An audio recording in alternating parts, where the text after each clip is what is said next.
Oke.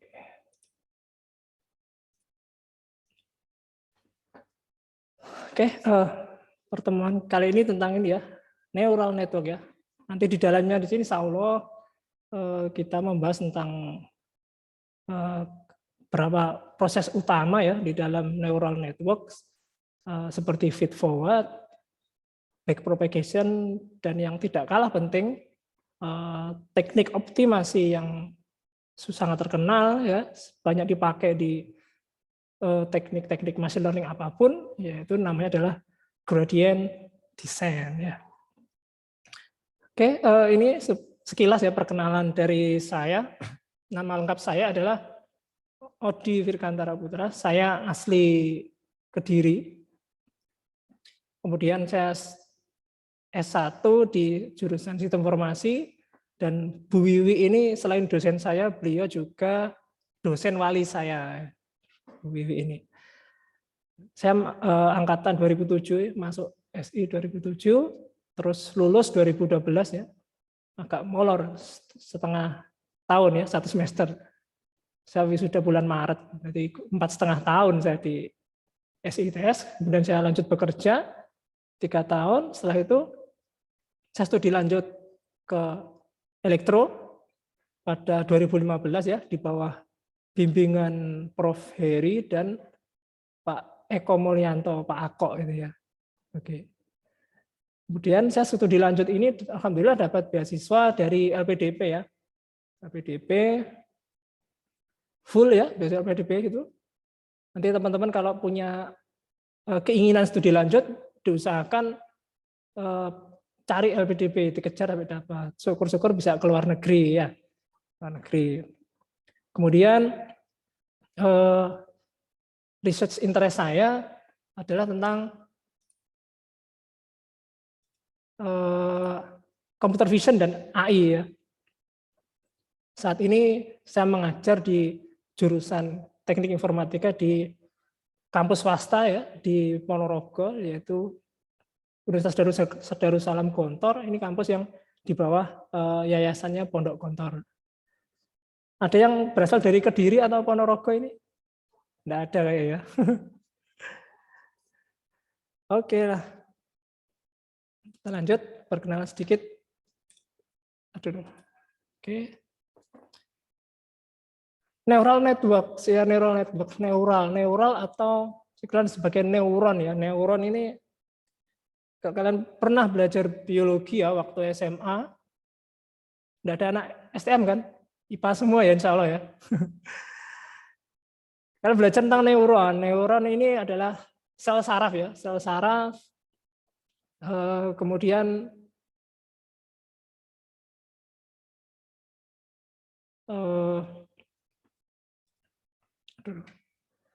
dia yang terhubung dengan ya akson yang menghubungkan dengan antar sel ya, antar sel neuron dengan neuron yang lain. Terus dari ide ini ya, neuron atau apa ya, nukleus ini engineering ya di bidang atau peneliti di bidang AI ini meniru cara kerja dari sel saraf ini ya. Banyak sekali penerapan yang telah yang sudah digunakan ya, terutama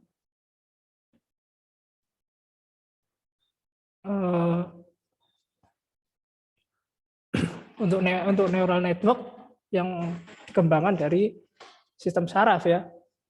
Nah, ini adalah inti dasar dari neural network ya.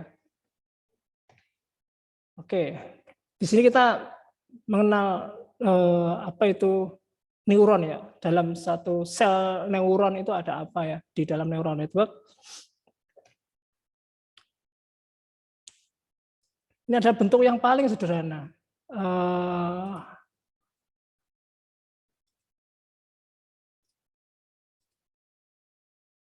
Oke, kursor saya kelihatan enggak warna merah? Kelihatan Pak. Kelihatan ya. Oke, aduh sorry. Nah, benang-benang, iya sorry. warna hitam ya, lingkaran hitam ini dia adalah neuronnya, sel neuronnya. Di dalam sel ini terhubung oleh benang-benang ya, sel saraf, benang-benang saraf yang berwarna biru ya. Di sini di kiri biru ini ada X1, X2. Sudah disampaikan tentang fitur ekstraksi atau apa? Ada yang sudah tahu belum? Fitur dari sebuah data ya, misal untuk kasus klasifikasi. Kalau belum, nanti saya jelaskan di slide berikutnya, insya Allah ada. Oke, saya jelaskan dulu ya. X1 dan X2. X1, X2 ini kalau dalam ini data set adalah inputan ya, inputan X1 dan inputan X2. Contoh apa ya? Misal kita mau memprediksi atau mengklasifikasikan jenis kelamin seseorang berdasarkan tinggi badannya dan berat badannya. Misal seperti itu ya. Itu adalah dua contoh fitur ya, fitur dalam memprediksi jenis kelamin ya. Jenis kelamin ada BB dan TB. Nah, X1 dan X2 itu bisa diibaratkan seperti itu, sebagai tinggi badan atau berat badan seperti itu. Nah, kemudian fitur-fitur tadi ya, tinggi badan, berat badan, kemudian diproses dihitung dengan satu bobot sehingga akan menghasilkan suatu output yang dinamakan sebagai Y. Nah, Y itu nanti buat apa? Nah, Y ini adalah penentu apakah seseorang ini jenis kelaminnya laki-laki atau perempuan ya. Contoh seperti itu. Oke. Nah, di dalam satu neuron ini minimal ada 3 istilah yang perlu difahami ya. Pertama ada weights ya. Weights itu bobot ya, bobot. Kemudian bias ini apa? Nah, bias ini sebenarnya ini variabel unik ya, variabel unik yang dia fungsinya menjaga agar neural hitungan dari neuronnya itu tetap agar tidak bernilai 0 ya. Seperti itu. Kemudian ada activation function. Apa itu? Kita lihat pada slide berikutnya. Weights ya. Nah, yang warna merah tadi ya, warna merah tadi itu adalah weights ya, bobot ya. Bobot itu apa sih sebenarnya? Bobot itu adalah kita tidak pernah tahu. Misal dari 2 fitur tadi ya, 2 tinggi badan dan berat badan, mana yang paling berpengaruh terhadap jenis kelamin. Apakah persentasenya itu 50-50, tinggi badan dan berat badan itu bobotnya sama untuk mempengaruhi, atau tinggi badan paling dominan terhadap berat badan. Dominan itu artinya gini, tinggi badan itu sangat mempengaruhi jenis kelamin ya, atau berat badan ini pengaruhnya sangat sedikit ya, ada tapi sangat kecil. Nah, itu yang dipengaruhi oleh bobot nanti. Seperti itu weight ya. Nah, kemudian ya bobot ini nanti dikalikan dengan inputannya ya, X-nya, input nilai dari tinggi badan itu dikalikan dengan bobot. Nah, sama ini untuk berat badan juga demikian. Nah, ini weight. Kemudian bias ya, bias. Nah, titik warna hijau tadi yang berada di pertemuan ya antara inputan X1 dan X2 itu dijumlahkan ya, penambahan variabel ya seperti ini ya. X1 dikali W1 ditambah X2 kali W2 plus bias. B itu bias. Nah, ditambah. Nah, ini ada suatu fungsi ya, terminologi ketiga. Tadi kita sudah mengetahui weight itu apa, bias itu apa, dan sini ada activation function. Apa tuh activation function ini? hasil penjumlahan tadi ya, penjumlahan inputan tinggi badan dikalikan dengan bobotnya, berat badan yang X2 tadi dikalikan dengan bobotnya juga W2 ditambahkan dengan BS itu dijumlah akan keluar suatu value. Nah, value ini range nilainya ini sangat besar ya, tidak terstandar ya. Artinya tidak ada batasan yang terukur seperti itu ya. Nah, di sini activation function hadir ya. Dia membatasi ya nilai apapun yang dikeluarkan dari hasil perkalian dan penjumlahan input dan bobot tadi menjadi suatu bentuk nilai yang readable ya, mudah dibaca, predictable, dan presentasinya menarik. Itu fungsi aktivasi. Bentuknya, fungsinya seperti apa fungsi aktivasi? Fungsi aktivasi itu fungsi matematis ya, fungsi matematis. Nah, Pak, ada banyak ini ya, contoh bentuk dari fungsi aktivasi yang digunakan dalam neural network ya. Nah, ini contohnya ya, beragam fungsi. Ada fungsi sigmoid ya, yang grafiknya itu bentuknya kayak grafik S ya. S seperti ini, S. Nah, ini fungsinya ya. Nilai output Y ini adalah hasil dari ini, hitungan dari 1/1 plus E pangkat minus X ya. Terus ada tangan H, terus ada soft plus, ReLU, dan sebagainya ya. Nah, secara umum ya, di dalam neural network yang sederhana maupun deep learning, ya, yang mayoritas dipakai itu ada sigmoid, tangan H, dan ReLU. Jadi ada 3, ini yang sering dipakai. Yang lainnya, ini saya belum pernah mencoba ya, untuk neural network maupun deep learning ya. Ini ada sigmoid, tangan H, dan seterusnya. Kalau kita lihat, ini adalah sigmoid ya, yang paling ramai dipakai ya. Sigmoid ini dia membatasi input ya, berapapun angka yang dimasukkan ke dalam fungsi sigmoid tadi, keluarannya itu pasti ya jatuh antara range nilai antara 0 hingga 1. Jadi dia membatasi itu, nilai keluarannya ya, output dari sigmoid ya. Sigmoid ada satu bentuk dari activation function atau fungsi aktivasi. Nah, persamaannya adalah berikut ya, nilai apapun X ya yang dimasukkan, dia keluarannya bentuknya antara 0 hingga 1 itu sigmoid.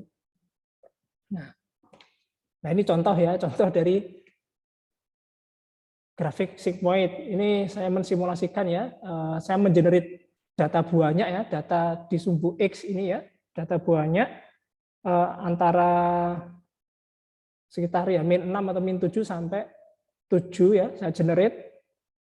Kemudian saya hitung setiap titiknya itu dengan fungsi sigmoid. Keluarannya pasti di sumbu Y-nya, range nilainya hanya antara 0 hingga 1. Ya, inilah salah satu efek ya fungsi sigmoid ya terhadap satu data dari neural network.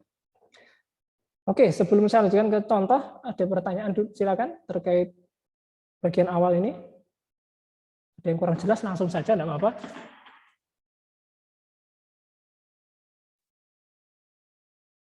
Oke, ada yang tanya?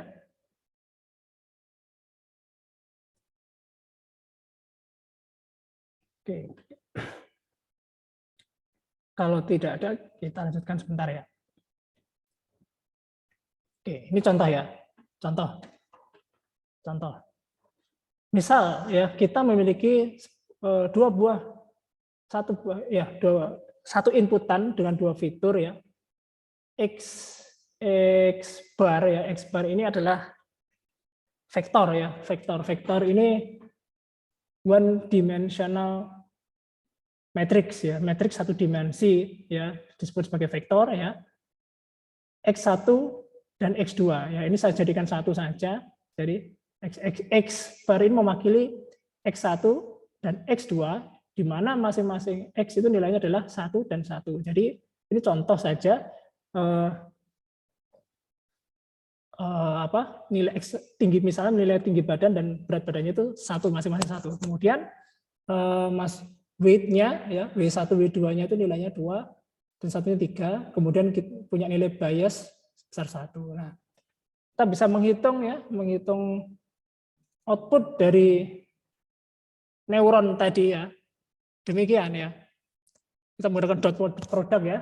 Dot product adalah perkalian vektor ya, dikali dengan X ya, W dikali X sama dengan ya W1 kali X1 plus W2 kali X2 plus bias ya, 2-nya dimasukkan 1, terus W2-nya ini 3 dikali dengan 1 ya dari X2 ditambah dengan bias, keluarlah angka 6. Nah, angka 6. Angka 6 ini kemudian kita masukkan ke dalam fungsi sigmoid tadi ya. Angka 6 ini. Nah, fungsi sigmoid ya. F6 keluar angka 0,997. Nah, ini adalah output dari Y tadi ya, yang di neuron yang paling kanan. Outputnya keluar Y 0,997. Nah, dari contoh satu tadi ya, nilai input yang dihitung kemudian dikalikan dengan bobotnya, ditambahkan dengan bias ya, kemudian hasilnya dimasukkan ke dalam fungsi sigmoid dengan nilai akhir Y tadi yang nilainya 0,997 ya. Proses yang sedemikian ini ya, kita sebut sebagai feed forward ya. Feed forward ini adalah proses kalkulasi dari input hingga output dengan melalui banyak neuron. Yang kita contohkan tadi itu baru satu neuron ya. Neuron yang sederhana. Jadi contoh feed forward. Ya, itu tadi tentang neuron. Ya. Nah, kemudian network-nya yang mana ya? Namanya network itu pasti terhubung ya, antara neuronnya terhubung.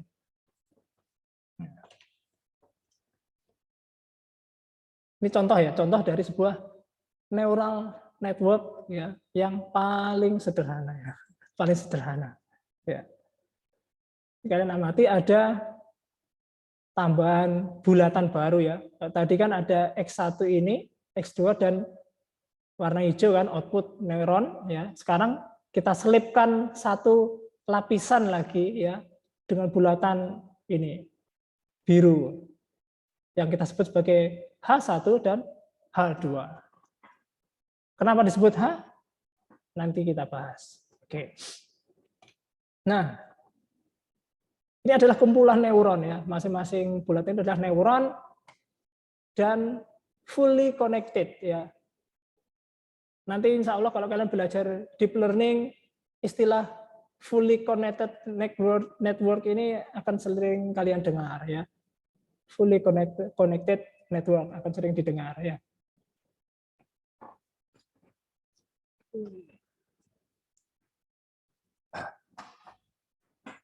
Kemudian di dalamnya ada input layer ya. Input layernya itu yang mana? Nah, X1, X2 dan seterusnya itu dinamakan sebagai input layer ya. Apakah terbatas 2? Tidak, tergantung dari dataset yang dimiliki ya. Tergantung dari datasetnya. Kalau fiturnya lebih dari 2, misal ada 10 fitur, maka X-nya juga ada 10 ya. Oke, nah kemudian ada hidden nodes ya, nodes atau neuron ya. Nanti jangan bingung. Jadi saya kadang menggunakan istilah nodes, kadang pula menggunakan istilah neuron ya.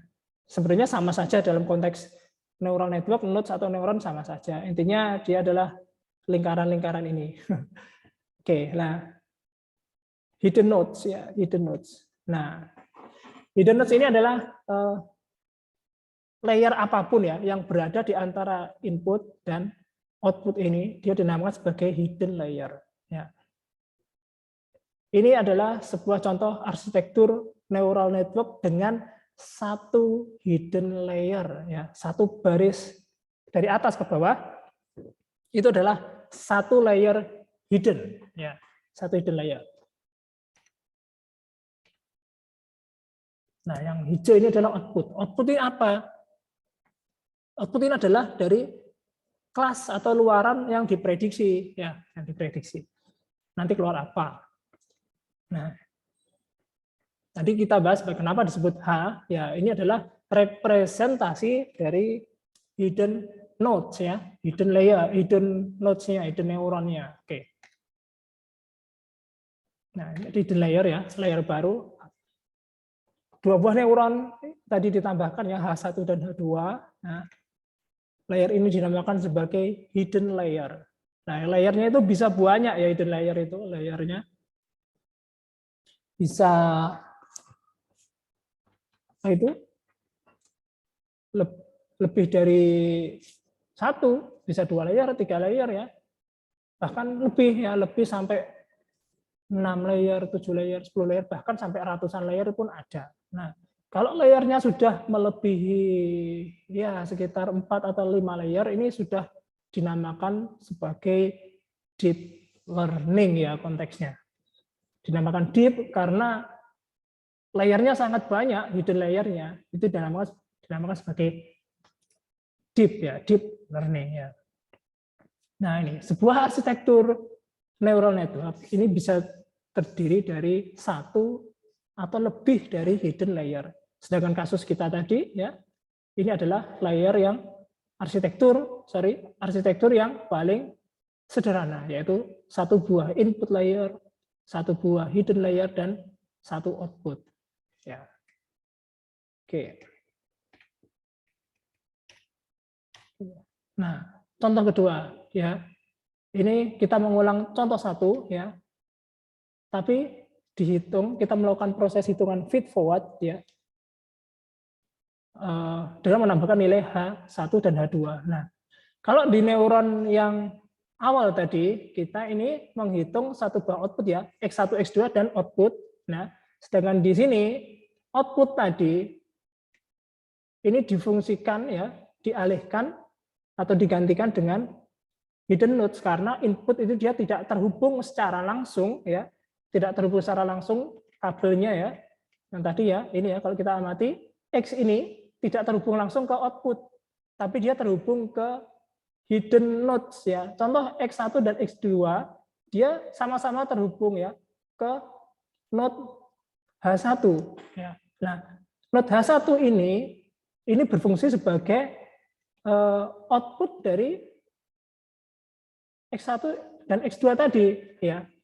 Output dari perhitungan dari X1, X2 dikalikan bobotnya tadi, dia outputnya adalah menjadi nilai H1. Demikian juga untuk H2, X1 dikalikan dengan bobotnya yang ke H2 dan X2 dikalikan dengan bobotnya ya ke H2, dia akan menjadi nilai dari H2 seperti itu. Nah, ini contoh ya, contoh sederhana. Kita hitung nilai H1 dan H2-nya ya. Fungsinya sama kayak tadi ya.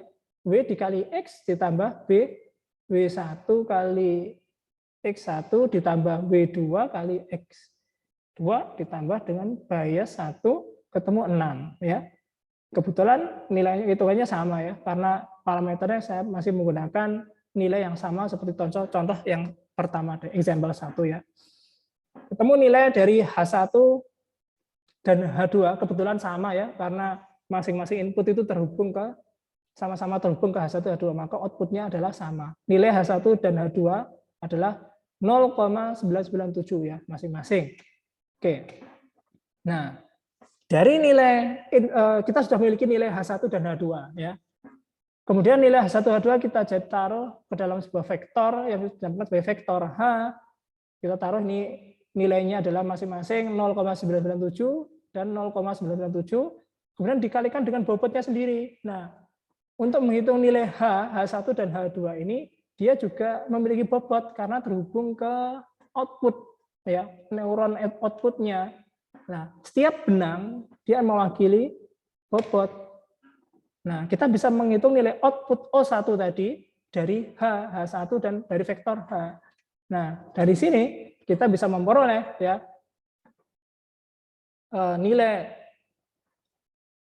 nilainya ya, W-nya tadi, ya W-nya ini, bobotnya dikali dengan H1, terus W2, W-nya dikali dengan H tambah 1, ketemu nilai 3,991, kemudian dimasukkan fungsi aktivasi F ya, tadi yang sigmoid, ketemu nilai 0,981. Nah, kita sudah memiliki output angkanya sekian. Ya. Nah, itu tadi adalah keseluruhan proses dari feed forward dari arsitektur neural network yang sederhana ya. Oke. Silahkan kalau mau bertanya. Ada yang kurang jelas langsung saja, nanti langsung saya ulangi penjelasannya, enggak apa-apa. Silakan.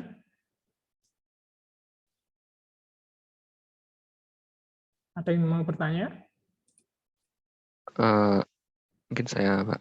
Ya, namanya siapa? Emir, mau tanya yang tadi itu berarti hidden layer itu nilainya sama semua ya? H1, H2?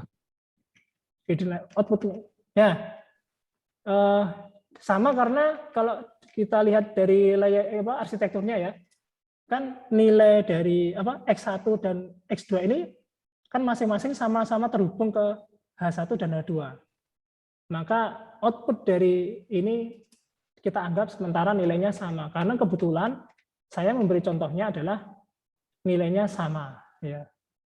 Maka nilai H1, H2 adalah nilainya sama. Untuk saat ini ya. Seperti itu.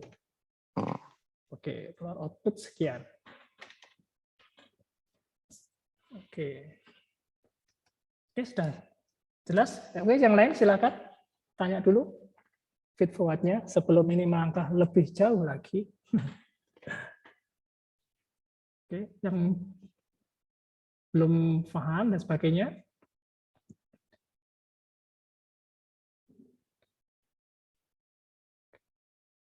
Oke, kalau tidak ada ya, kita lanjutkan ke berikutnya. Oke.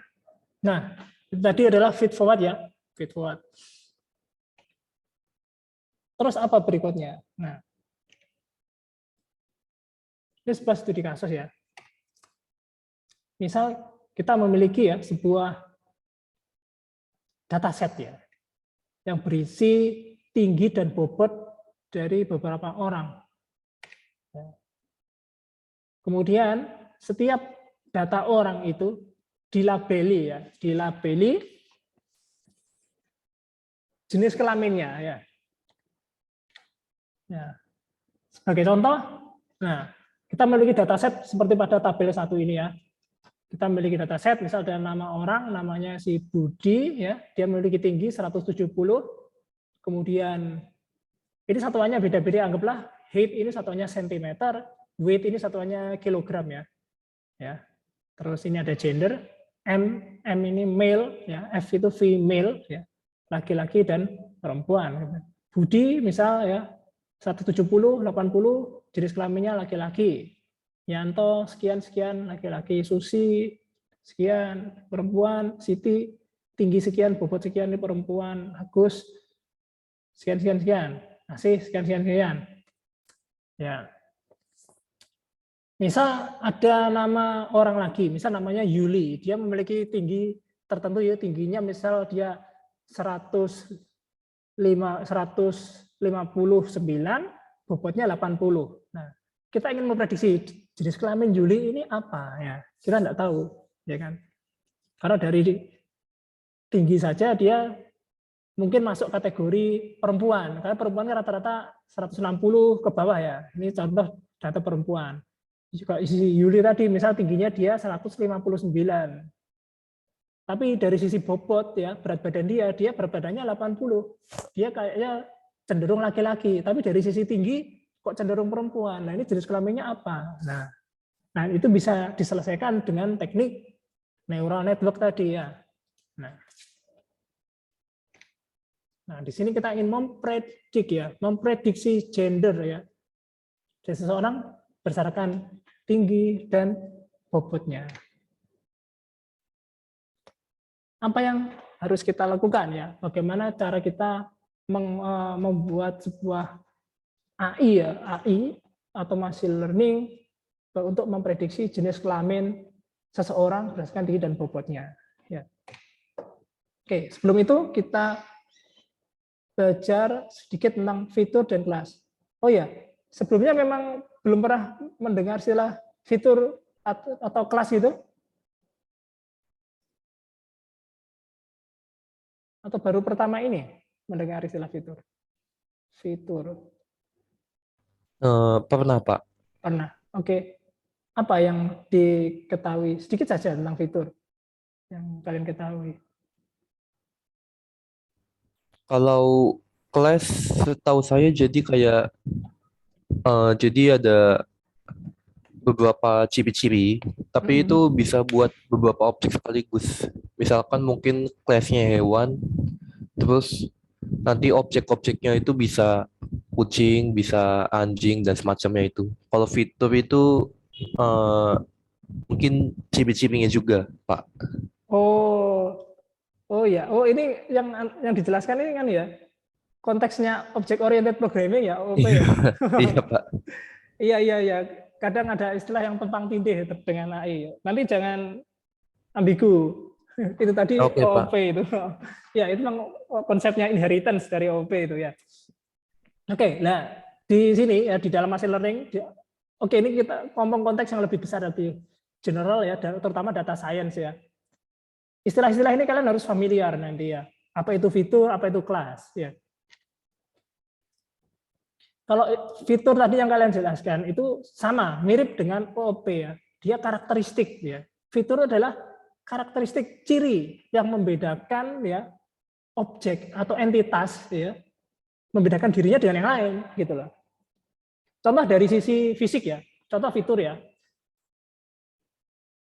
Kan punya teman perempuan kan, pasti punya lah.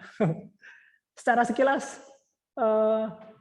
mata kalian meskipun orang itu ya, misal teman perempuan si A dan teman laki-laki si B berhadapan membelakangi kalian, tapi dari sisi visual kalian bisa membedakan ini perempuan, ini laki-laki. Pasti bisa, yakin. Yang pertama apa sih? Yang ciri yang membedakan laki-laki dengan perempuan apa? Yang pertama. Misal, sebutkan misalnya dua atau tiga ciri-ciri yang membedakan laki-laki perempuan dari sisi visual. Apa kira-kira? Pertama. Terlepas kita anggap misal perempuannya tidak pakai jilbab, ya, beri rambutnya kelihatan. Apa yang membedakan?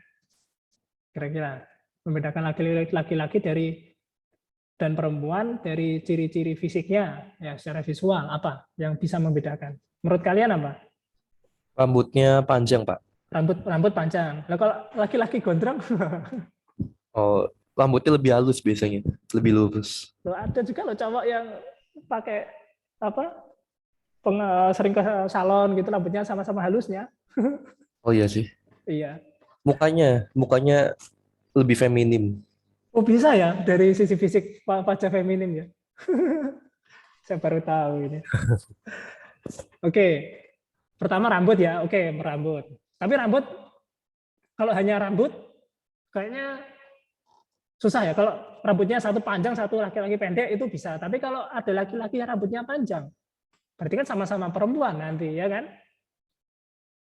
Berarti ada karakter yang membedakan lagi selain rambut. Ya. Rambut boleh masuk. Apalagi kira-kira? Kira-kira? Lebar bahunya, Pak. Mungkin. Lebar bahu ya. Oh, lebar bahu. Oke, masuk ya lebar bahu. Mungkin ya. Iya, lebar bahu ya, bisa. Anggaplah ini datasetnya misal untuk orang Indonesia ya, standarnya orang Indonesia ya. Jadi akan sangat jelas ya. Misal dari dua ciri-ciri, rambut dan lebar bahu. Ini anggaplah bisa dipakai untuk membedakan laki-laki dan perempuan. Nah, kalau laki-laki rambut ya, perempuan itu rambutnya panjang ya, anggapannya gitu secara umum ya, secara general laki-laki rambutnya pendek. Kalau laki-laki rambutnya panjang ya itu tidak umum ya. Meskipun itu benar-benar terjadi ya. Kemudian lebar bahu. Kalau perempuan lebih kecil atau lebih lebar dari laki-laki? Perempuan lebih kecil, Pak. Lebih kecil ya, lebih kecil. Ya, anggaplah kalau lebarnya sekian senti, 40 senti itu perempuan. Kalau lebarnya macam-macam ya, tergantung orangnya, dari datanya juga. Nah, itu dua fitur ya. Fiturnya itu dipakai untuk membedakan jenis kelamin. Itu fitur. Nah, sedangkan kasus data yang kita punya tadi adalah kita membedakan jenis kelamin berdasarkan tinggi badannya dan berat badan. Apakah bisa? Ya dicoba-coba saja ya. Namanya juga orang iseng. Oke. Nah, fitur ya, itu fitur. Itu mirip dengan ini ya, variabel di dalam OOP ya. Variabel kan. Variabel kan pasti sifat ya, sifat, karakteristik, fitur dari atau properti ya dari kelas ya, kelas apa? Misalnya kelas hewan gitu ya. Dia memiliki ciri-ciri apa? Jumlah kaki, misal seperti itu. Oke. Nah, fitur ini ada istilah-istilah yang mirip dengan fitur ya. Nanti kalian jangan bingung ya. Kalau misal kalian nanti browsing atau googling ya, cari-cari belajar tentang data science, tentang machine learning, apapun, biasanya situsnya itu dia menggunakan istilah yang berbeda-beda. Ada yang pakai fitur, ada yang dia nyebutnya sebagai attributes ya, attributes, kemudian atau independent variables ya. Kenapa dinamakan independent? Karena dia variabel yang merdeka ya. Merdeka dalam artian variabel itu tidak dipengaruhi oleh variabel yang lain. Ya. Gampangnya ngomong, apakah tinggi badan dipengaruhi oleh berat badan? Tidak. Dan sebaliknya, apakah berat badan dipengaruhi tinggi badan? Tidak. Nah, variabel yang tidak saling mempengaruhi ini dinamakan sebagai independent variable. Insya Allah di kelas statistik kalian sudah mendapatkan ya istilah-istilah ya, dependent variables, independent variable dan sebagainya. Kemudian istilah lain properties ya, property itu sama. Seperti itu adalah fitur. Nah, lalu apa itu kelas ya? Kalau kelas dalam OOP, kelas itu adalah ya representasi dari objek nyata ya kan. Kalau contoh dari contohkan hewan ya, hewan kelas hewan, di dalamnya ada ciri-ciri hewan. Nah, tapi untuk machine learning atau data science, kelas ini adalah variabel yang diprediksi ya. Variabel yang apa yang akan kita klasifikasikan atau prediksi. Kalau dalam data kita, tadi kan kita memiliki 4 kolom ya, kita abaikan kolom nama ya. Jadi hanya 3 kolom, tinggi, bobot dan jenis kelaminnya. Tinggi dan bobot itu tadi adalah fiturnya ya, fitur ya, penciri ya, fitur dari manusia yang bisa membedakan dia untuk menentukan kelasnya predicted variable dari kolom gender tadi, kolom jenis kelamin. Nah, kelas itu adalah predicted variable. Nah, untuk kasus kita hanya memiliki 2 jenis kelas, yaitu kelas male, kelas laki-laki, dan kelas female, ya perempuan. Hanya ada 2 kelas. Nah, ada istilah yang mirip, ya, yang terminologi yang mirip dengan kelas, ya. Nanti sama, kalian jangan bingung juga. Banyak istilah yang mirip dengan ini, tapi sebenarnya itu tujuannya sama, yaitu dia adalah predicted variables ya. Istilah lainnya yaitu adalah targets ya. Ada yang nyebutnya sebagai kolom targets, outputs ya. Tadi saya sering nyebut output dalam menjelaskan arsitektur neural network, yaitu adalah kelas ya, kelas. Kemudian ada labels. Nah, labels sama ya, label itu ada data, tadi data body, dia jenis kelaminnya sekian, tinggi sekian, berat badan sekian, jenis kelaminnya M. Nah, itu adalah dia memiliki label M sama. Nah, kemudian ada istilah lagi, ada istilah dependent variable ya, dependent. Dependent artinya variabelnya itu dipengaruhi oleh variabel yang lain. Buktinya apa? Ya.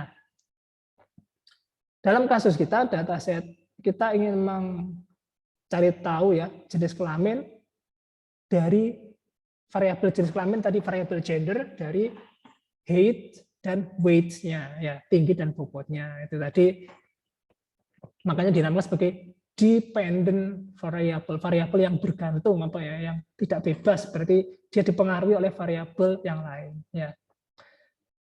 Atau istilahnya ini juga kategoris ya, kategoris. Nah, ini yang membedakan. Nah, nanti jangan bingung juga, ada yang disebut sebagai variabel, sekarang nyebutnya variabel stok ya. Variabel stok ini berarti dua elemen ya. Bisa variabel ini bisa berarti fitur dan kelasnya. Nah, dua hal ini kadang orang nyebut sebagai variabel. Nah, kalau tanya fitur atau variabel independennya yang mana? Ya itu ya fitur gitu. Atau properties dan sebagainya. Ya, tadi itu istilah-istilah dalam dataset ya, dataset sebelum kita melakukan pemodelan ya, kita harus mengenal dulu dengan dataset kita, fitur-fiturnya apa saja, apa variabel apa yang ingin diprediksi ya, itu harus ada ya.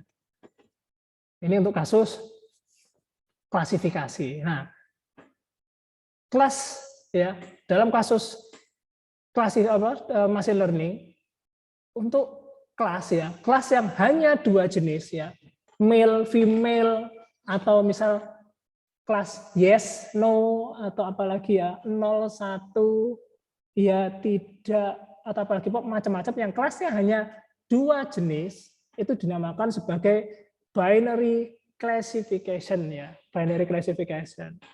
Nah, binary classification ini penyelesaiannya beda dengan kelas yang jumlahnya, jenisnya itu lebih dari tiga jenis ke atas, ya itu beda. Nanti kelasnya kalau sudah sampai lebih dari 100 itu juga beda lagi penanganannya. Kelasnya ada 100, bahkan ada 1000 ya. Kalau kalian pernah, ada yang pernah iseng-iseng CNN, Convolutional Neural Network, pakai TensorFlow atau apa gitu, pernah nyoba? Ada? Atau PyTorch gitu? Belum ada ya kayaknya. Oke, itu nanti kan mungkin akan belajar lebih mendalam di situ di materinya Prof. Heri ya, di deep learning itu ya. Nah, ada sebuah dataset ya, yang ini dataset umum dikompetisikan ya. Dataset ini namanya ImageNet ya, ImageNet ya. Nanti kalian silakan browsing ya, ImageNet. ImageNet ini dataset yang berisi citra ya, image, banyak sekali jutaan image yang di situ terdiri dari 1000 kelas ya. Kok bisa 1000 kelas? Kelas apa saja? Nah, ImageNet itu isinya adalah foto-foto objek-objek yang ada di objek-objek umum yang ada di dunia ya, kayak kursi, bangunan, mobil, roda, orang, sepeda, motor dan sebagainya ya. Itu ada jutaan image. Itu datasetnya dinamakan sebagai ImageNet. Itu ada 1000 kelas ya. Itu dataset yang sangat besar itu ya. Itu dikompetisikan, ada hadiahnya itu di situ. Ya. Dari kompetisi itu lahir banyak teknik-teknik deep learning yang terkenal ya. Yang salah satunya kalian manfaatkan ya di Facebook gitu ya, untuk face recognition-nya itu salah satunya dia menggunakan teknik dari hasil pengolahan dataset ImageNet itu tadi ya. Oke, selanjutnya ini adalah data preprocessing. Nah, dalam machine learning apapun itu, data preprocessing adalah proses yang paling penting. Fungsinya apa? Yang pertama, kita tidak bisa menjamin dataset yang kita miliki itu datanya sudah benar, tidak mengandung kecacatan. Cacat itu apa? Misal ketika mengambil data, datanya ada yang missing ya. Missing maksudnya gini, misal contoh dataset ini ya, kita ngambil datanya Pak Budi ya, Budi kemudian tinggi sekian, terus Yanto sekian, terus Susi lah. Kebetulan misal saja. Ketika mengisikan data Susi, yang data yang didapat itu hanya data height ya, tinggi tok, sedangkan bobotnya tidak ada. Bisa jadi karena petugas lapangannya lupa mencatat. Nah, sedangkan datanya sudah dikumpulkan, sudah diserahkan ke kantor BPS misal, dan kalian ditugasi untuk mengolah data seperti itu. Nah, kalian tidak bisa langsung memproses data yang sedemikian itu menjadi sebuah AI karena datanya sendiri sudah ada yang cacat, karena ada data yang kosong. Nah, oleh karena itu maka perlu dinamakan suatu proses namanya sebagai pre-processing. Banyak sekali teknik cara mempreproses data. Nah, untuk misal contoh yang pertama tadi misal masalahnya ada data yang missing di dalam bobot punyanya Susi. Nah, bagaimana cara mengisi data yang kosong? Yang pertama bisa menggunakan rata-rata nilai dari bobot dari objek yang lain ya, dari data observasi yang lain di rata-rata ketemu, itu nanti bisa dipakai untuk datanya si Susi ya, atau menghitung nilai mediannya ya. Median itu nilai tengah ya, demikian. Nah, bisa juga itu contoh kasus preprocessing pertama. Kemudian untuk preprocessing kedua misal ya, ketika ngetik angka di Excel ya, misal datanya anggaplah ini data spreadsheet ya, Excel ya.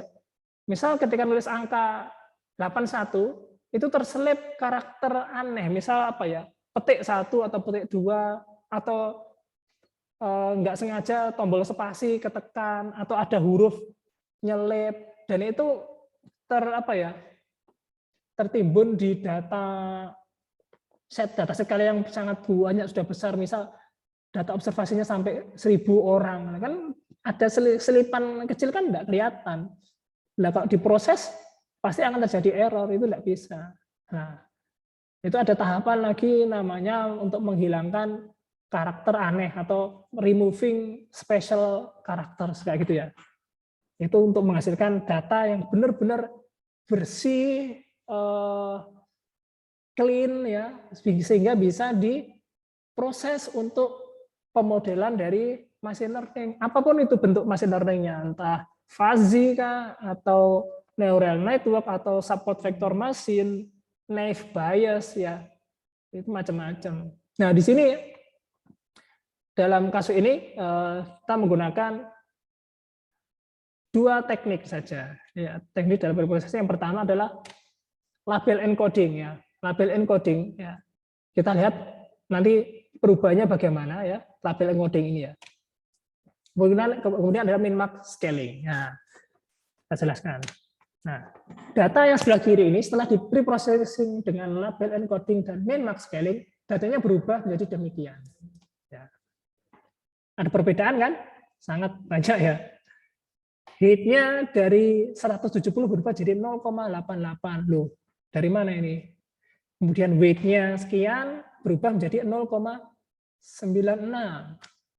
Gendernya dari MF ini berubah menjadi 110010. Nah, saya jelaskan yang pertama yaitu tentang label encoding ya. Label encoding ini adalah dia mengencode string string apapun, dia akan diencode menjadi sebuah angka ya. Berapapun jenisnya dia akan diencode. Nah, kebetulan data kita hanya ada dua jenis kelasnya, gendernya male dan female ya, nggak ada jenis kelamin yang lain ya, kayak di Thailand ada berapa jenis kelamin itu, kalau saya rasa pernah baca lupa, kalau saya di Thailand itu ada sekitar 18 jenis kelamin ya, bukan biological gender tapi psychological gender, ada 18 jenis kelamin. Kok bisa ya, ada jenis kelaminnya ada 18. Oke, nggak penting. Nah, kode M male ini di-encode menjadi angka 1. Female di-encode menjadi angka 0 dan seterusnya. Itu encoding. Nah,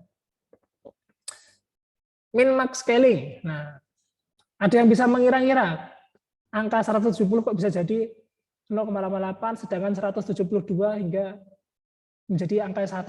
Ada yang bisa? Kok bisa jadi angkanya seperti itu ya?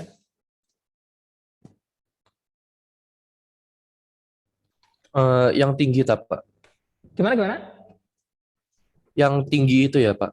Yang jadi 0,88, 0,29. Iya, jadi kolomnya tetap, jadi kolom height ini tetap jadi angkanya itu dikonversikan dari 170 saya konversikan menjadi 0,88, 172 menjadi 1, 160 menjadi 0,29 dan seterusnya.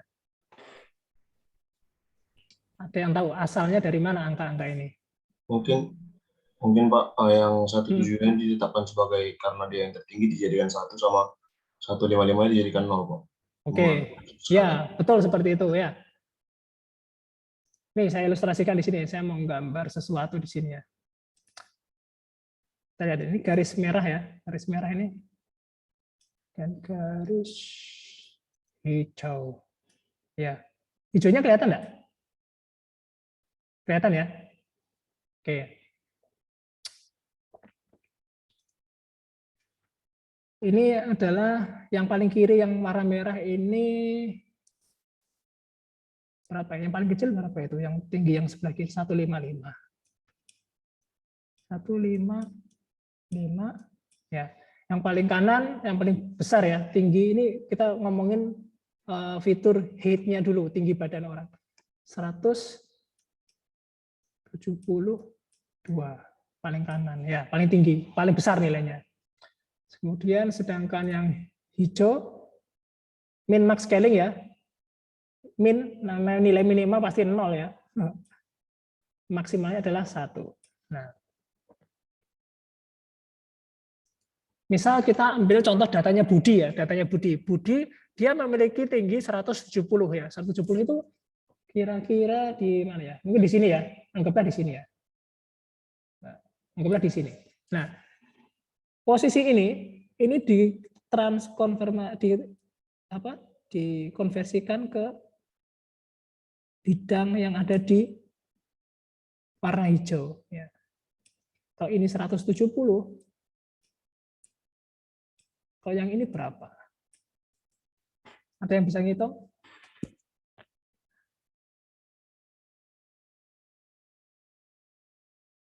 Asalnya nilai yang ada di hijau ini miliknya Budi. Hitungnya dari mana? Oke. Masih ingat perbandingan dalam matematika? Perbandingan ya, skala ya. Kita bisa membandingkan kan? Ini dibanding dengan ini.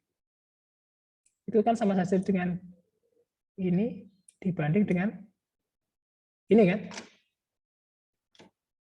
Nah, dari perbandingan ini kita bisa menghitung ketemu nilai 0,88. Tinggal ngitung selisihnya ya, selisihnya dari 170 dikurangi dengan 155 dibandingkan 172 dikurangi dengan 155 ketemu berapa? Ya itulah nilai dari 0,88 dan seterusnya. Nah, inilah dinamakan sebagai min max scaling ya. Tim menskalakan berapapun nilainya dia akan diskalakan menjadi range nilai 0 sampai 1 ya. Untuk weight bobot juga demikian. Kita min max scalingkan juga ya. Sehingga nilainya berubah menjadi antara 0 sampai 1. Pertanyaannya, kenapa nilai tinggi dan bobotnya kita scalingkan? Kenapa nggak langsung diproses saja? Ada yang tahu? Ayo teman-teman, ada yang tahu? Kenapa kita scalingkan angkanya?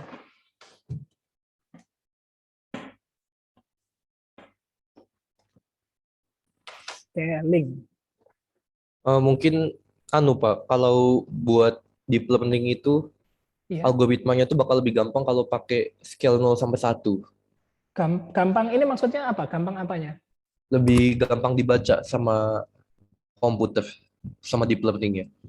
Kalau ya sudah lumayan. Kalau ngomong gampang dibaca itu semua bisa membaca, semua bisa membaca. Tapi maksudnya gampangnya itu mungkin nanti lebih spesifik ya. Mungkin ada yang lain dulu. Oke, saya mau menanggapi atau ingin menjawab, silakan.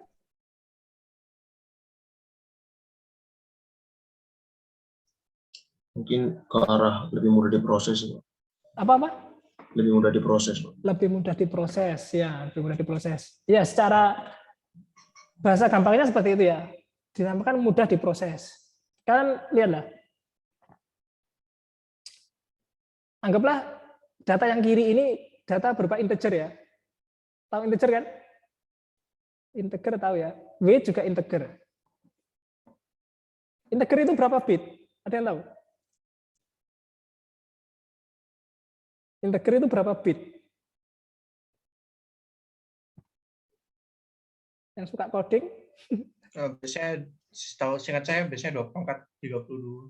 Berapa? 2 pangkat? 32. 2 pangkat 32. Itu yang integer yang 32 bit ya. Ada juga integer yang 64 bit ya. Ini komputer-komputer yang OS-nya 64 bit ini kalau coding biasanya untuk pemrograman yang high level sekarang sudah support untuk integer yang 64 bit ya. Tapi anggaplah oke, kita nggak usah bahas itu. Kita bahas yang integer 32 bit. 2 pangkat 32 bit itu berapa byte satu karakternya? Satu karakter ya, satu integer itu berapa byte?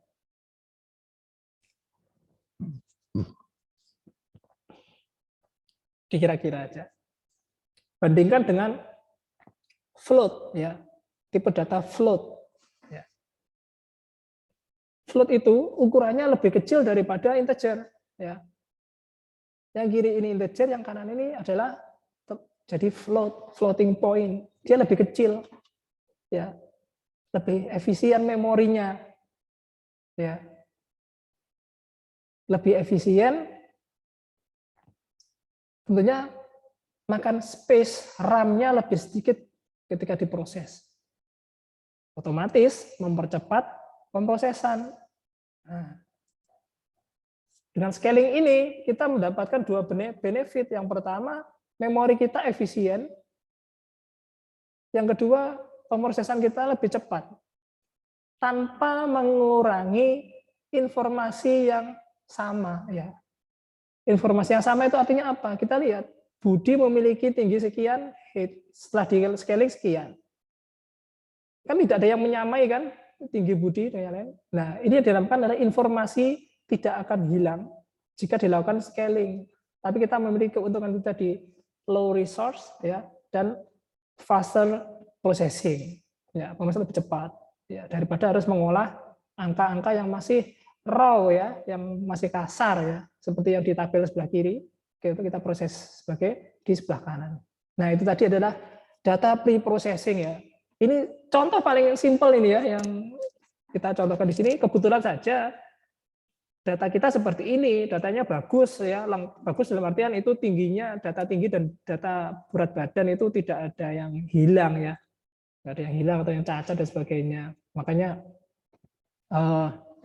bagus ya gitu, bagus. Ya, contoh aja. Oke, kemudian berikutnya saya hapus saja. Oke. Nah, untuk neural network model.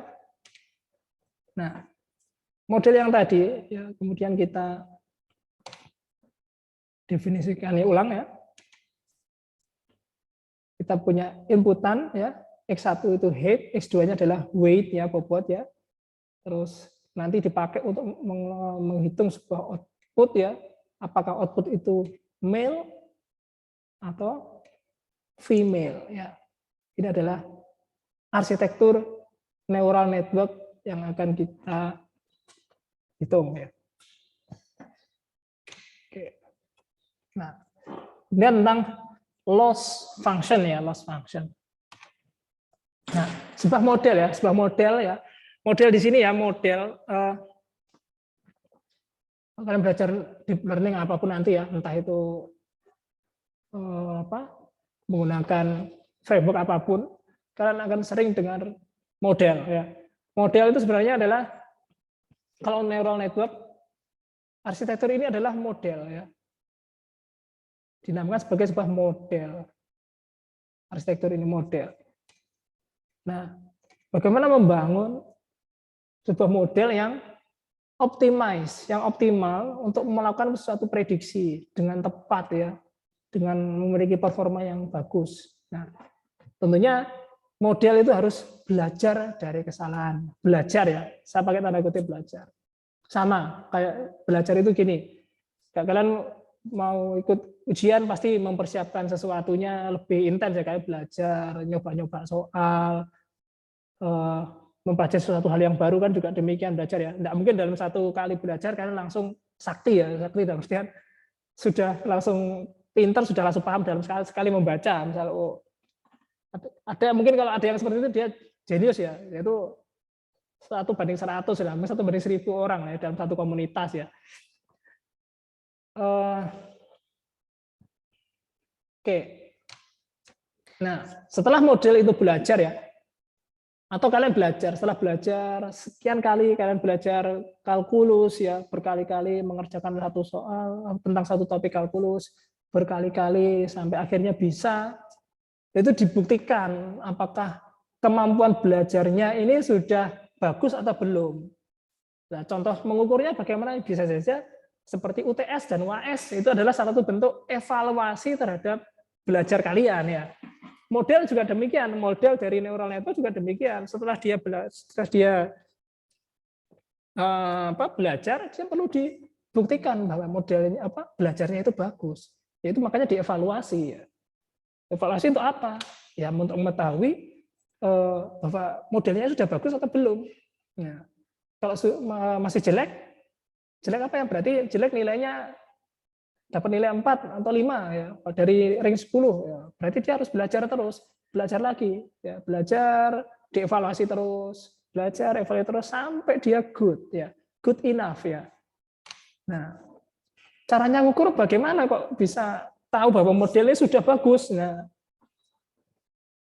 kita bisa menggunakan sebuah fungsi ya, dinamakan sebagai loss function. Ya. Ini fungsi ya, fungsi loss function ini adalah fungsi matematis ya, fungsi apapun ya, bukan semua fungsi general function ya. Ada fungsi-fungsi tertentu yang memang didesain untuk mengukur performa dari sebuah model neural network ya. Loss function, oke. Beda dengan activation function tadi loh ya.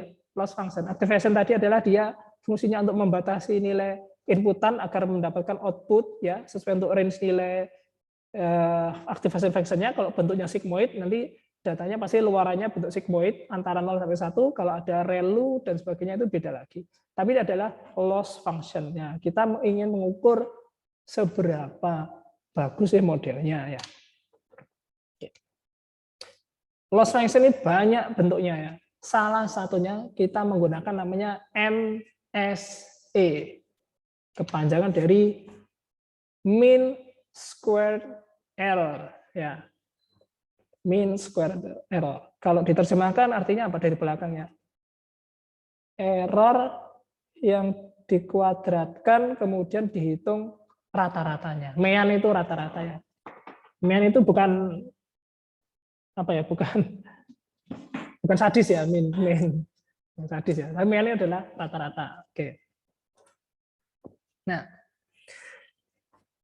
MSE memiliki satu fungsi ya, bentuk form sebagai berikut ya.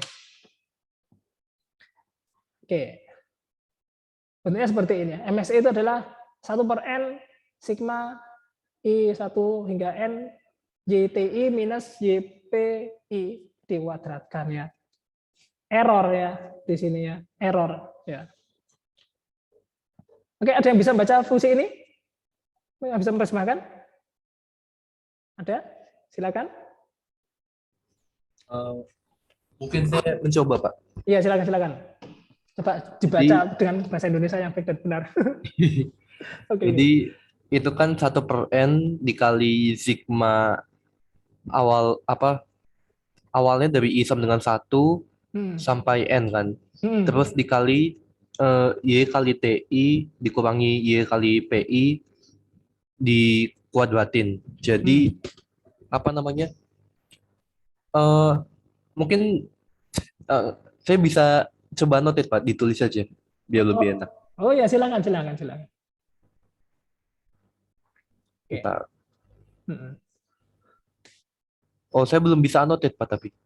Ya nggak usah deh, nggak apa-apa. Oke. Jadi nanti itu 1/n dibuka kurung, isinya itu nanti ada YT1 kurang YP2 kuadrat ditambah YT2 min YP2 kuadrat ditambah YT3 kurang YP3 sampai YT99 min YP99 kuadrat. Pokoknya seterusnya sampai n. Oke, tuh mantap ya. Oke. Kalau YT tahu enggak? YT apa, YP apa tahu enggak? Kurang tahu Pak. Belum ya. Tapi harusnya itu kan YTI kurang YPI ya. Itu apa? Hmm, Beda dua variabel kan ya, Pak? Y kali Iya, TI iya, kurang Y kali PI. Oh, oke oke. oke, ya, oke. Tenang ya. Mulai slide berikutnya ini agak sedikit kompleks ya. Oke, nggak usah panik ya. Kita kita pecah ya hingga sepecah-pecah kecil-kecil MSE ya. Kita bedah yang tadi ya. N yang tadi itu, N itu adalah the number of dataset, jumlah datasetnya. Dalam kasus kita memiliki 6 orang ya, maka N-nya itu equals to 6 ya, sama dengan 6. N. Kemudian I istilah yang umum ya. Dalam pemrograman kita juga pakai I, untuk for looping juga I, untuk rumus MSE tadi kita juga pakai I ya. Itu sama, itu adalah indeksnya ya, indeks dari orang, indeks ke I-nya. Ya. Nah, YT ini adalah tadi di output itu kan kita menggunakan istilah Y ya, Y nilai Y-nya. Nah, Y ini ada dua nilai ya, Y true dan Y predicted ya. Y true itu saya singkat sebagai YT di sini ya. YT ini adalah kelas yang diobservasi ya. Apalagi itu kelas diobservasi. Kelas observasi adalah gampangnya ngomong itu adalah kolom gender pada dataset kita. Itu adalah data realnya, data yang sebenarnya ya. Data true-nya, data benarnya, YT, Y true. Itu adalah kelasnya yang hasil penggalian data, observasi data, makanya dinamakan sebagai observed class ya. Itu adalah YT ya. Nah, sedangkan YP itu apa? YP Y predicted ya. Y itu adalah predicted class ya, luaran dari network, dari model. Ya, YP. Mungkinkah YT dan YP itu beda? Teman-teman?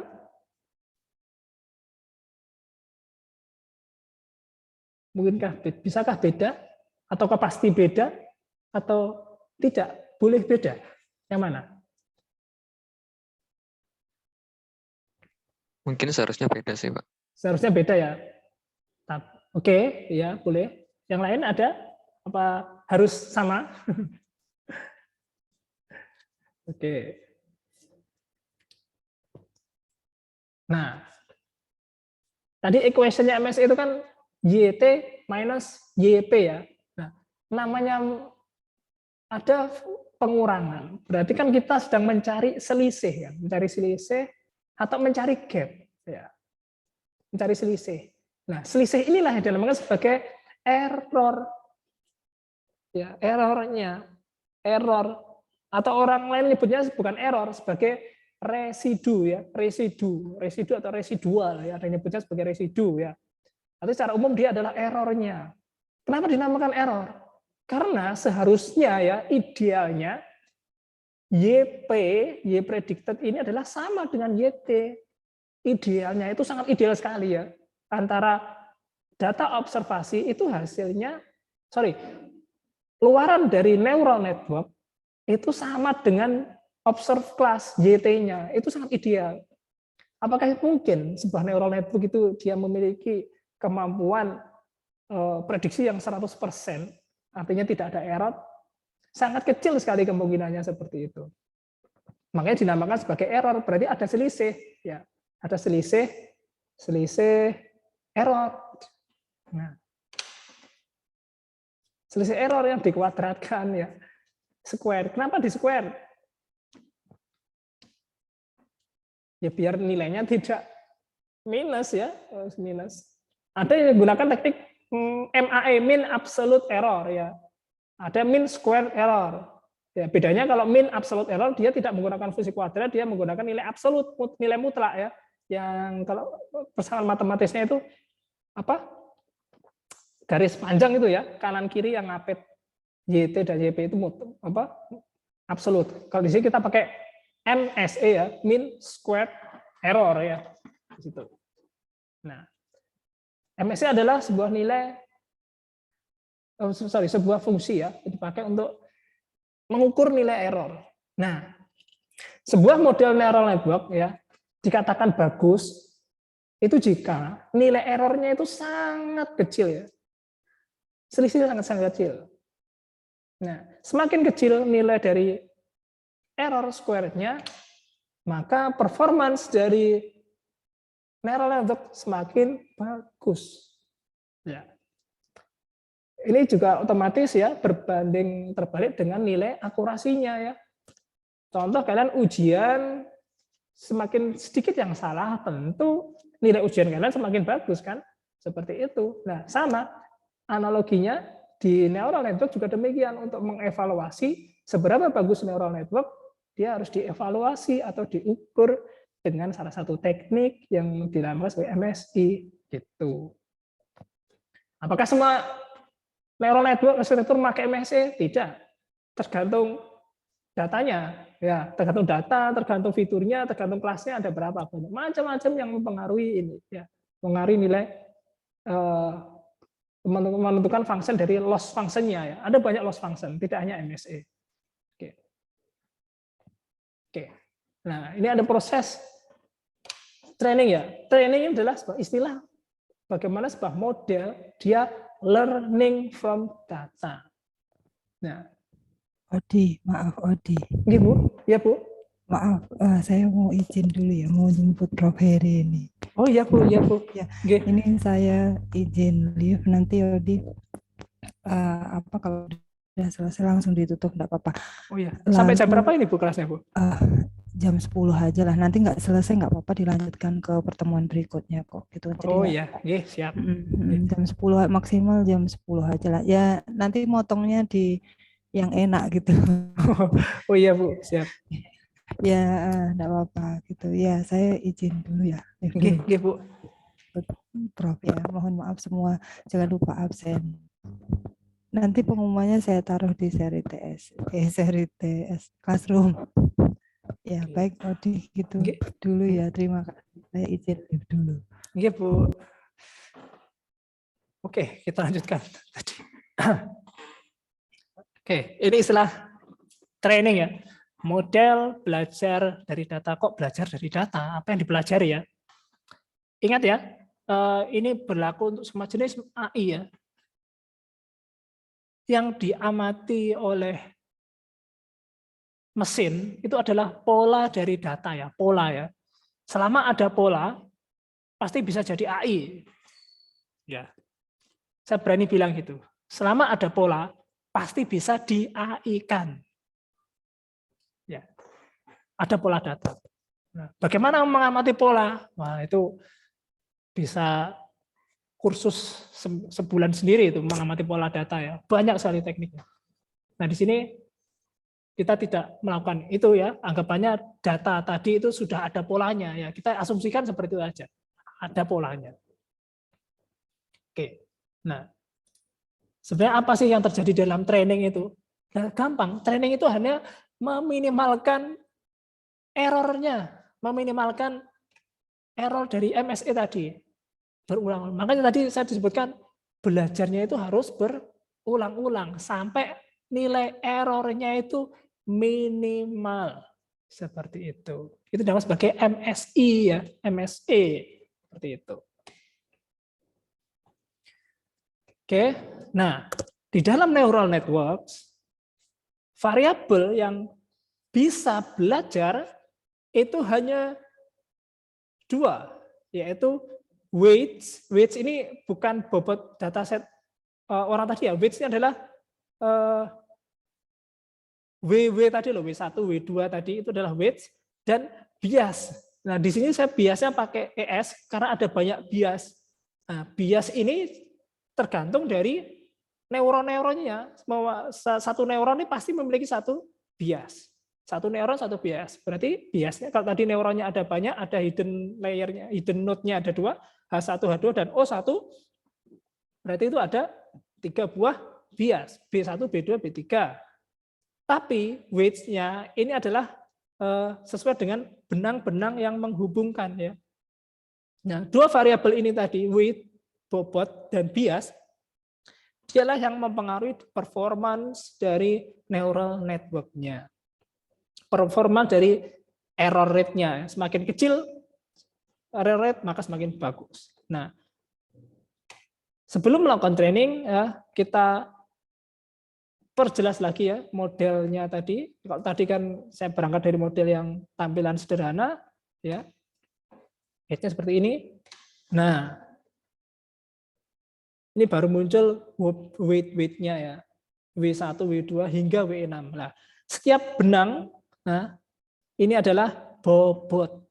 Benang yang menghubungkan antar neuron itu dia memiliki bobot, weight, ya, suatu weight, ya. Kemudian, nah, B1, B2, B3 biasnya ada di setiap nodes, ya seperti itu. Oke.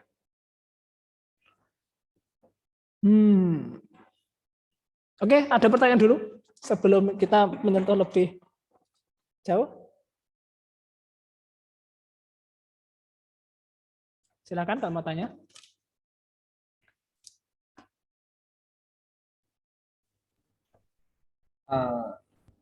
Komisi Pak. Nah, silakan. Tapi Suaranya agak kurang jelas. oh iya, maaf Pak. Nah, Mungkin agak out of topic, tapi kalau bikin machine learning, deep learning kayak gini itu berarti pakai bahasa apa aja bisa ya Pak? Pakai bahasa Python. bisa sekali loh. Saya bikin neural network-nya pakai bahasa PHP malah. Wow. Soalnya saya butuh ini, mau menganimasikan sesuatu kan gitu. Animasi dari proses learning-nya itu saya pakai PHP. Ya iseng-iseng aja. Kalau pakai Python itu saya bilang ya gampang banget pakai Python. Nah itu, tapi saya iseng-iseng aja pakai yang lain kayak gitu. Kalau kalian bisanya apa biasanya codingnya? C, C++ atau apa? Java? Kalau aku C++ Pak. Wah, bisa banget, malah bagus C++ itu native Windows atau native Linux juga ya. Native. Nah, enak, malahan itu lebih fast performance dibanding Python. Cuma ya ngodingnya repot banget itu nanti. Susah ya. Kalau Python kan memang sudah didukung dengan apa ya? Library dan framework yang lain. Dan memang basisnya Python itu adalah matriks ya. Dia variabelnya itu bisa matriks, bisa skalar atau vektor. Nah, itu keuntungan Python. Kalau di C kalian harus mendefine tipenya sendiri ya. Python itu kan weakly typed ya. Tipenya tidak disebutkan. Kalau di C kan harus nulis integer apa, string apa, float apa, itu kan tipenya jelas. Tapi kalau Python itu enggak. Nah, itu enaknya Python. Itu. Lebih simpel. Iya, lebih simpel bahasanya. Kalau orang bilang Python bahasanya bahasa manusiawi banget kok. Sintaknya manusiawi. Enggak kayak kalau ngeprint ya sintaknya print gitu aja. Print apa, itu sudah ngeprint. Kalau C kan harus C++ harus std, cout. Apa ini enggak manusiawi sekali gitu kan. Std, cout.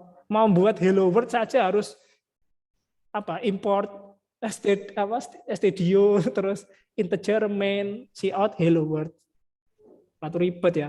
Tapi kalau Python tinggal print hello world sudah jadi. Nah, sangat sederhana sekali Python. Nanti saya tak lihatkan, tak contohkan ya. Neural network di Python. Siapa? Oke, ini arsitekturnya. Ingat ya, benang-benang ini adalah weight, bobot ya. Sedangkan setiap node-nya H1, H2 dan output ini ada bias.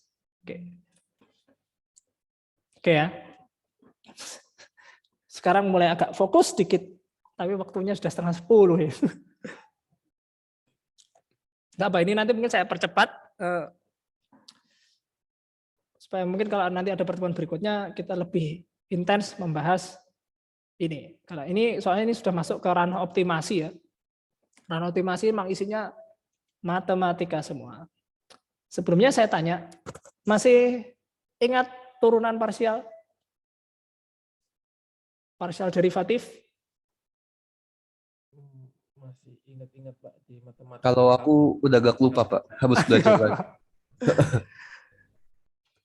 Aljabar linear semester berapa ngambilnya? Semester 3 Pak. Semester 3 atau 4 gitu. 3 ya. Oke. Kalkulus 2 ada? Materi kalkulus 2? Dapat Pak. Dapat. Kalkulusnya ada berapa toh? Kok zaman saya dulu itu kalkulusnya ada 2, kalkulus 1, 2 gitu. Sekarang ada berapa?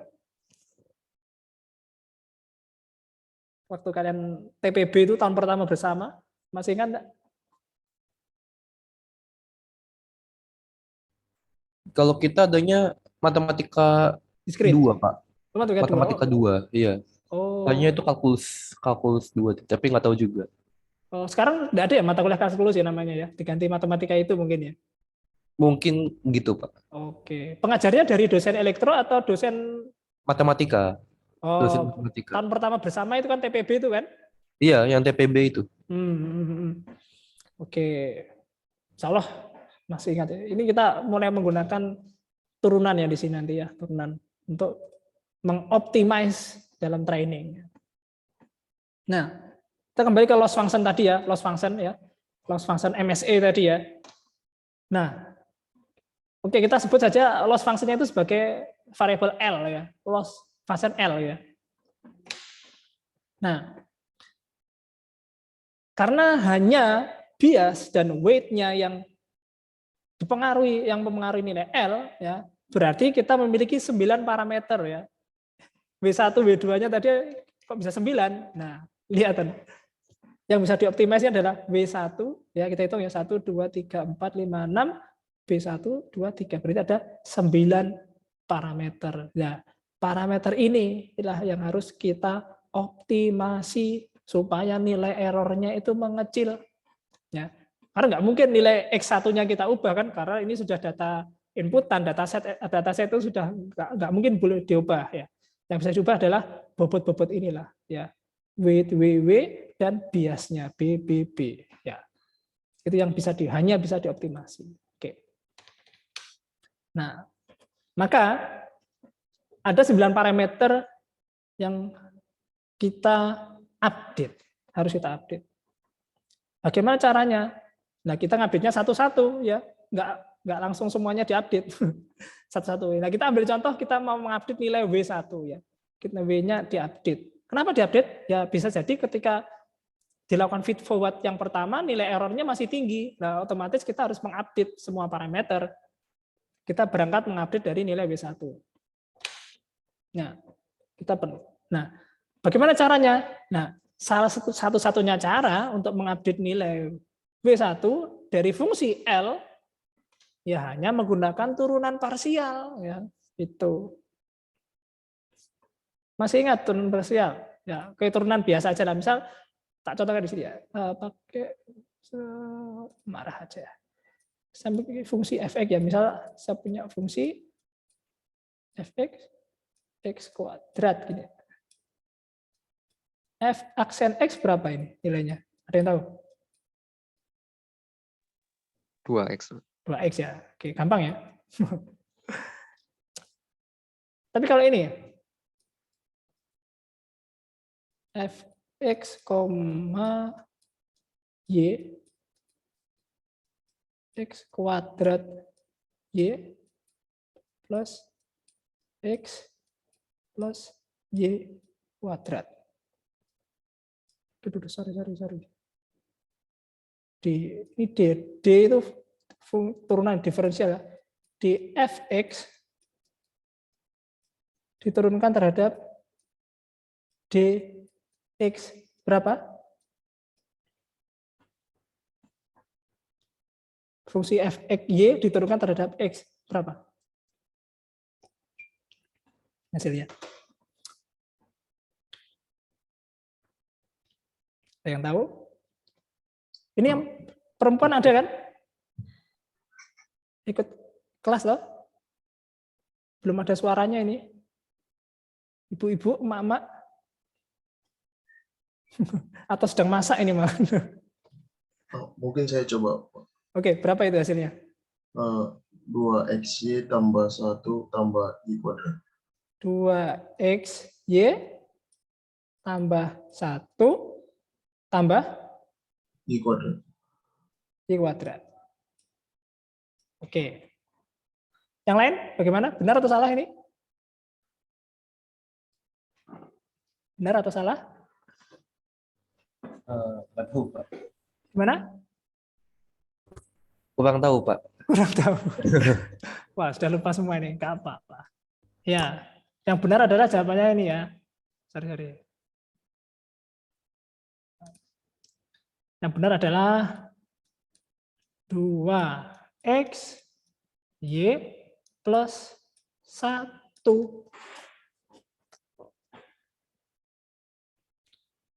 Kok bisa? Ingat ya, ini turunan parsial ya. Ini fungsi fx, y, saya turunkan terhadap hanya dx tok ya. Artinya apa? Setiap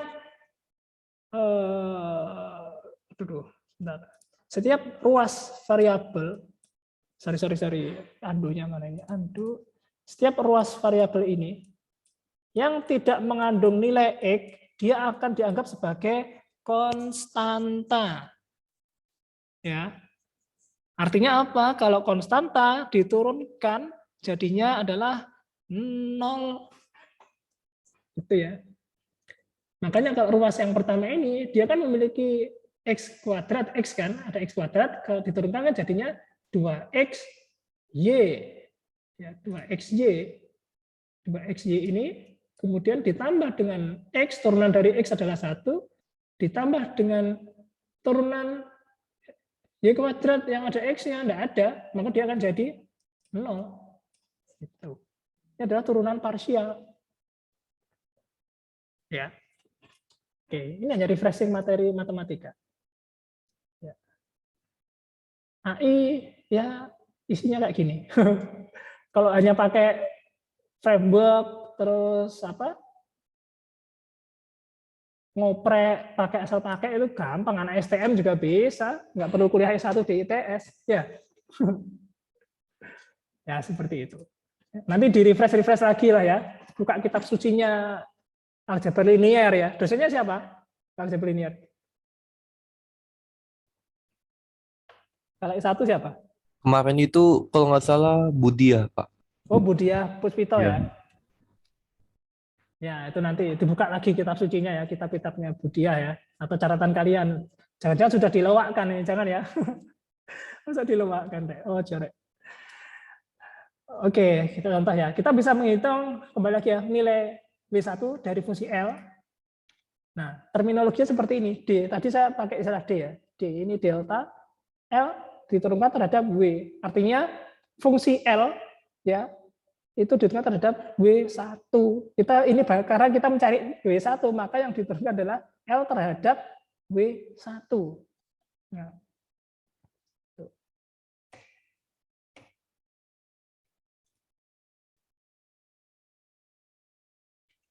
Oke. Kita pecah W1 dari mana asalnya? Nah, W1 ya itu adalah dipecah menggunakan fungsi aturan berantai ya. Masih ingat aturan berantai? Ya masih ingat aturan berantai? Lumayan, Pak. Lumayan. Oh ya, Pak, mau nanya, Pak. Silakan. Kan biasanya kita nyebutnya kan kalau turunan biasa itu kan dy per dx. Kalau turunan parsial yang lambangnya kayak A itu nyebutnya apa ya, Pak? Ini delta. Ini kalau di delta juga. simbol simbol matematis dipakai untuk simbol turunan saya ini. Nyebutnya berarti delta L per delta W1 ya? Bukan, bacanya gini. Bacanya itu fungsi L diturunkan terhadap W1. Bacanya gitu. Oh, oke. Kalau baca delta kan nanti kayak fisika ini mencari selisih delta waktu itu beda. Kalau delta kan simbolnya segitiga. Kalau ini bacanya fungsi L diturunkan terhadap W1. Bacanya gitu. Oke. Ya. Kasih, Pak. Oke.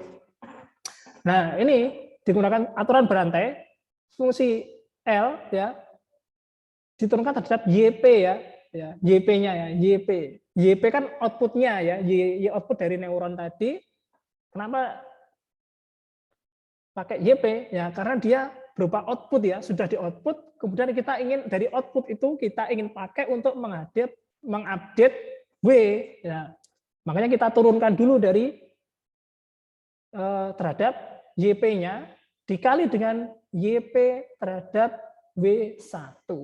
Nah, ini adalah chain rule ya. Kalau masih ingat ya.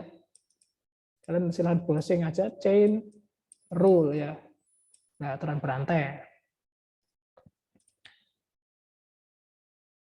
Oke. Nah, ingat ya, outputnya tadi kan ya. Ya. YP itu kan sama dengan O1 ya kan. O1 yang warna hijau tadi, O1 adalah hasil dari fungsi aktivasi ya, yang di dalamnya adalah W5 dikali dengan H1 ya kan. Berarti kan benang tadi yang bulatan biru H1, benangnya kan namanya weight-nya kan W5 ditambah dengan W6 ditambah dengan H2 plus bias ketiga. Nah, ini adalah YP-nya. Nah, ingat, kalau tadi dilihat ya, W1 dia kan hanya dipengaruhi oleh H1. Ada yang masih ingat? Kenapa kok hanya dipengaruhi? Kita lihat dulu benangnya ya, tak mundur nggak apa-apa ya. Nah, lihat ya, kita kembali ke sini. O1 ini ya, nilai W1 dia hanya dipengaruhi oleh H1 ini, H1. Maka turunannya menghitungnya nanti adalah menghitung dari sini. O1 dihitung mundur, terus diturunkan terhadap ini, terus di terhadap ini, ketemu untuk turunkan terhadap W1. Nanti atur berantainya seperti itu. Kita lihat. Oke. Ya. Oke. Sip. Nah, seperti ini ya. Nah, dari fungsi YP diturunkan terhadap W1, kita breakdown lagi menjadi ya, fungsi YP diturunkan terhadap H1 dikali dengan fungsi H1 diturunkan terhadap W1. Ini sudah dekat. Sedangkan ini ya, mana draw-nya? Draw. YP ini adalah fungsi ini. Ya. YP-nya itu fungsi ini. Artinya ini adalah YP. Ya, berarti kita menurunkan fungsi F W5H1 plus W6H2 plus B3 terhadap H1. Ya. Nah, kita menurunkan fungsi YP terhadap H1, artinya berarti kita menggunakan fungsi parsial gitu di sini. Oke, pelan-pelan saja. Sambil ngopi nggak apa-apa kok, saya juga sambil ngopi ini. Biar nggak terlalu sepaneng ya. Pagi-pagi sarapannya kayak gini ya. Tapi gampang ya ini ya, receh kok insya Allah. Receh dari. Oke. Ada yang bingung nggak dari sini? Silakan tanya sebelum saya lanjutkan. Agak tambah kompleks soalnya ke belakang. Silakan tanya dulu. Permisi Pak. Silakan. Apa suara saya sudah terdengar Pak? Sudah jelas. Ya Pak, mohon izin Pak.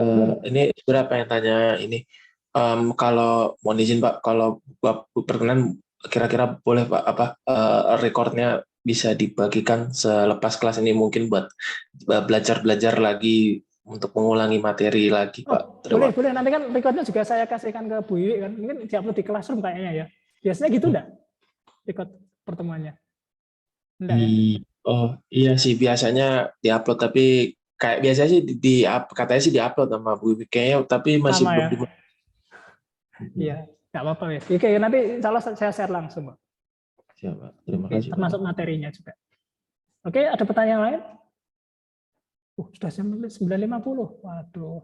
Agak saya cepatkan saja ya. Nanti selanjutnya kita bahas di pertemuan berikutnya kalau misal ada kesempatan. Oke. Sementara pertanyaannya kita skip dulu ya. Oke. Lanjut saya hapuskan. Oke. Oke, lanjut. Nah, kita sudah bisa mengupdate ini. Nah, dari fungsi YP ya. Nah, kok bisa turunannya seperti ini? Nah, turunan dari fungsi YP tadi adalah W5 kali F aksen W1 H1 W6. Oke. Kapan-kapan saya jelaskan ya. Nah, dari fungsi ini bisa diterapkan ya ke fungsi H1. Ya, H1-nya kan sama kan, H1-nya kayak tadi, kembali lagi kayak neuron awal, W1, X1, W2, X2 plus B1. Kemudian, fungsi H1 ini kita turunkan terhadap W1. Jadilah X1 dikali F aksen dari fungsi ini. F aksen ya. F aksen itu apa? Ya ingat ya, fungsi sigmoidnya tadi ya, Fx-nya adalah 1 plus per 1 plus E pangkat minus X. Nah, F aksen, F aksen itu adalah ya turunan dari fungsi ini. Ya, fungsi dari sigmoidnya. Silakan nanti dicoba diturunkan sendiri ya, bagaimana cara menurunkan, mendiferensiat fungsi sigmoid ya. Pakai itu loh teknik yang UV U aksen V ditambah UV aksen per V kuadrat itu loh. Turunan apa itu? Jadi aduh aku lupa tuh. Apa itu yang pemisalan tadi yang bagian atas itu dimisalkan sebagai U, yang bawah dimisalkan sebagai V itu loh. Masih ingat enggak? Jadinya kan U aksen V tambah dikali ditambah UV aksen kalau salah. Terus jadinya ini V kuadrat. Kalau salah ini caranya gini. Jadi menurunkan yang atas dan bawah dulu, jadinya seperti ini. Oke, itu adalah F aksen, nanti inputnya dimasukkan ke sini, keluarlah nilai, nanti akan didapat nilai. Nah, kita bisa mengupdate nilai W dengan apa? Dengan rantai tadi ya.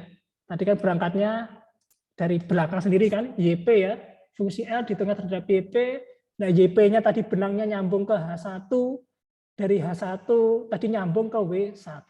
Nah, inilah chain rule untuk mengupdate satu parameter W ya, parameter W. Kita baru mengupdate nilai W1 toh. Sedangkan parameternya ada 9. Ya tinggal ngitung satu-satu gitu ya. Keriting itu. Yo. Tuh. Oke, nah do this for every parameters. Ya, tidak hanya W1 tapi W2, W3 sampai W6, B1, B2, B3. Sama dilakukan seperti ini. Nah, tentunya yang sama ya, yang sama prosesnya panjangnya chain rule-nya untuk ini hanya untuk W1. Jadi yang di layer pertama, jadi antara layer input dan hidden layer pertama, itu chain rule-nya panjangnya sama seperti ini. Sedangkan yang W5, W6 karena dia lebih dekat dengan output, maka chain rule-nya lebih sedikit. Dia hanya 2 term saja di sini ya. Oke.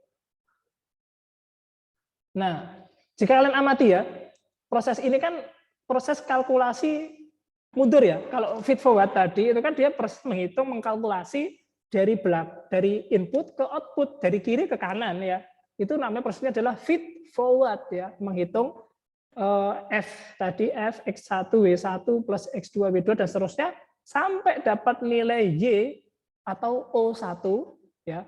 Dari situ keluar nilai maka dinamakan sebagai proses feed forward. Nah, sedangkan proses mengupdate bobot ya, mengupdate parameters baik itu W ataupun B, weight atau bias, proses ini dilakukan mundur ya, mundur dari output Y ini ya, terus mundur ke HI, ke H1 kok HI, sorry, ke H1, mundur lagi ke parameter yang diupdate. Apa parameternya?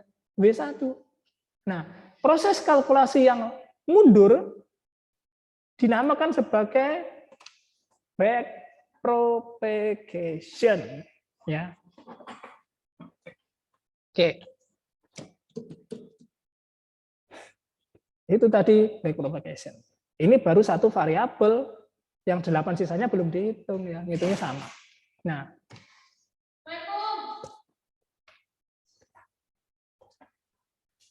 oke. Itu tadi backpropagation. Selanjutnya apa? Berapa lama kita mau mengupdate W1, sampai kapan W-nya diupdate? Ya, kita nggak tahu kapan berhentinya kita belajar, ya kan? Sama, kita disuruh belajar gitu, tapi kapan berhentinya? Masa suruh belajar terus gitu tanpa henti? Kan nggak mungkin ya. Nah, kita harus ada suatu titik di mana suatu update parameter tadi harus berhenti. Backpropagation-nya harus berhenti. Nah, problem ini hanya bisa diselesaikan oleh suatu algoritma dinamakan sebagai gradient descent. Oke, sementara itu dulu ya, gradient descent-nya kayaknya kita bahas pada pertemuan berikutnya saja. Kalian mungkin nanti kalau ada kesempatan berikutnya, silakan siap-siap kertas ya, oret-oret, nanti barangkali perlu kalian ngoret-ngoret, silakan. Dan gradient descent karena ini lebih banyak ke matematisnya nanti ya. Kalau masalah coding program itu gampang lah, sangat gampang. Yang penting kalian harus paham konsepnya, tahu matematisnya seperti apa, coding apapun, kalian pakai pemrograman apapun, gampang sekali. Oke, sementara itu dulu ya dari saya. Mungkin ada tanggapan, masih ada waktu 4 menit sampai jam 10. Silakan tanggapan atau mungkin tanya-tanya, silakan terkait materi, boleh.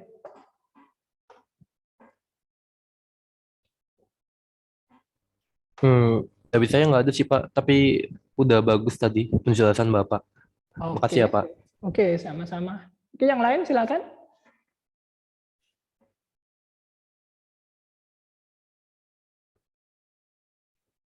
Oh iya, kalau kalian biasa belajarnya dari YouTube atau browsing dari website-website itu? Biasanya belajarnya dari YouTube. Kalau saya dua-duanya Pak. Kalau di YouTube itu ada satu channel yang bagus ya untuk machine learning dan statistik, itu namanya channelnya StatQuest ya. StatQuest. Nanti kalian catat namanya ini, channelnya StatQuest. StatQuest. Aduh kok warna sorry sih. Warnanya kok nggak kelihatan. Oke. StatQuest.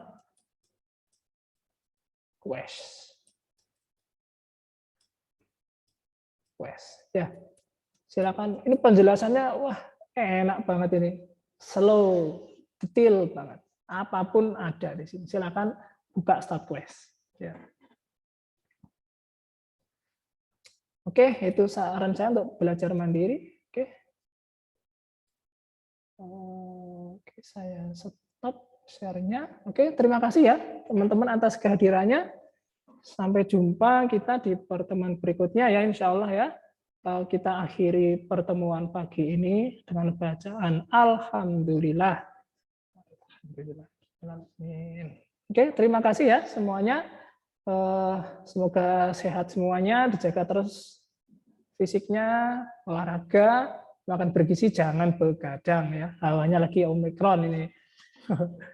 Kalian posisi di Surabaya atau di rumah masing-masing ini? Di kos-kosan atau di kos-kosan?